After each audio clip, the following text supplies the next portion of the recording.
ଭାରତର ମହାନ ଜନନାୟକ ଭାରତର ରତ୍ନ ତଥା ଭାରତର ପୂର୍ବତନ ପ୍ରଧାନମନ୍ତ୍ରୀ ଶ୍ରୀ ଅଟଳ ବିହାରୀ ବାଜପେୟୀଙ୍କ ଜନ୍ମ ଜୟନ୍ତୀ ଉତ୍ସବକୁ ବଡ଼ ଧୁମଧାମରେ ପାଳନ କରାଯାଇଛି। ପଟ୍ଟାମୁଣ୍ଡାଇ ରାଜନଗର ଶ୍ରୀରାମ ସେନା ପକ୍ଷରୁ ଆୟୋଜିତ ଏହି ଭବ୍ୟ କାର୍ଯ୍ୟକ୍ରମକୁ ଶ୍ରୀରାମ ସେନାର ଆବାହକ ଶାରଦା ପ୍ରସାଦ ରାଉତ ଅଟଳ ବିହାରୀଙ୍କ ଫଟୋଚିତ୍ରରେ ପୁଷ୍ପମାଲ୍ୟ ଓ ପ୍ରଦୀପ ପ୍ରଜ୍ୱଳନ କରି ଶୁଭ ଉଦ୍ଘାଟନ କରିଥିଲେ। ଶ୍ରୀରାମ ସେନା ପକ୍ଷରୁ ଅଟଳ ବିହାରୀଙ୍କ ଜନ୍ମ ଜୟନ୍ତୀ ଉପଲକ୍ଷେ ଏକ ବିଶାଳ ରକ୍ତଦାନ ଶିବିର ଆୟୋଜିତ କରାଯାଇଥିଲା। ଏହି କାର୍ଯ୍ୟକ୍ରମରେ ଶହ ଶହ ଲୋକେ ସ୍ୱେଚ୍ଛାକୃତ ଭାବେ ସାମିଲ ହୋଇ ରକ୍ତଦାନ ଶିବିରରେ ରକ୍ତଦାନ କରିବା ସହିତ ଭାରତର ଜନନାୟକ ଅଟଳ ବିହାରୀଙ୍କ ଜନ୍ମ ଜୟନ୍ତୀକୁ ପାଳନ କରିଥିଲେ।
आज कार्यक्रम को माननीय कवि लक्ष्मण बाबू को मंच को स्वागत करूँ। महात्मा प्रति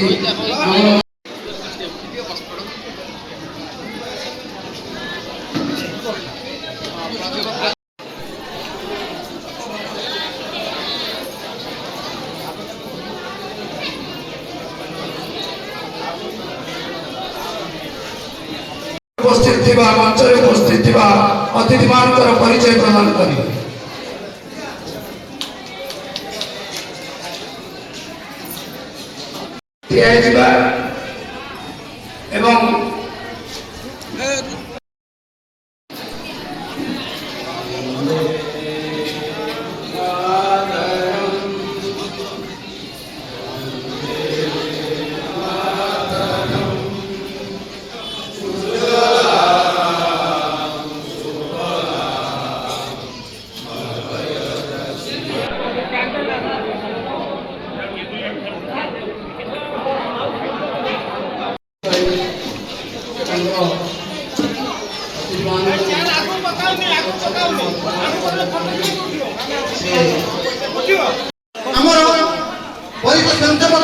तथा अवस्थ श्रीजुक्त रामकृष्ण मिश्र भाई को अनुरोध।